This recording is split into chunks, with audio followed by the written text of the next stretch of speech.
In your area, log on to foxbusiness.com, the Fox Business Network, giving you the power to prosper.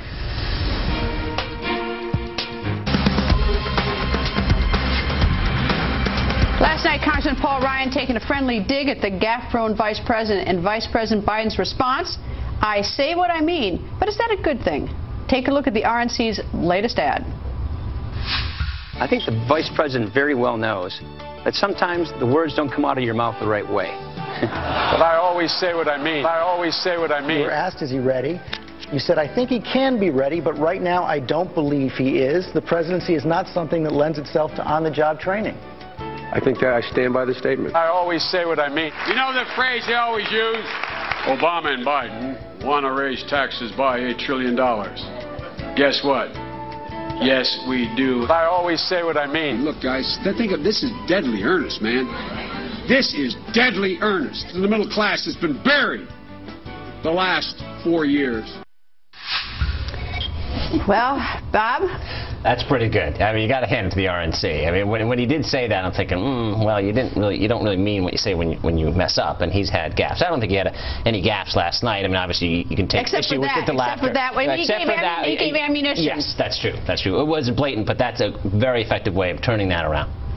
I think the ad was missing some of Joe Biden's classics, like what he said about cheerleaders on hardwood floors, for instance. I missed that one, the cheerleaders on hardwood floors. You can't just leave us. He said, they do amazing things, and it was very suggestive. I mean, he got the Triple X thing going on, the Rick Scott phone call. Triple X phone call. It's me on the video, actually.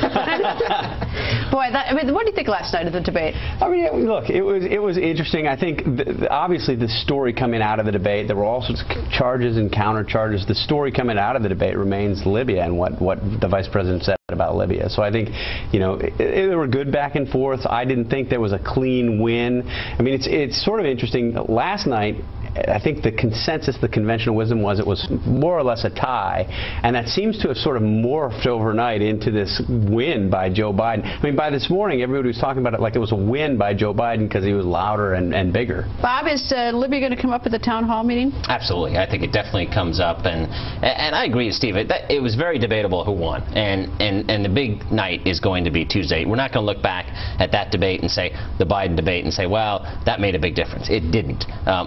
The pressure is really on President Obama. Are we going to see a different President Obama this week? Oh, yeah. I mean, he's going to have a lot more energy, obviously. I mean, he can't come out again like he did. He knows that now.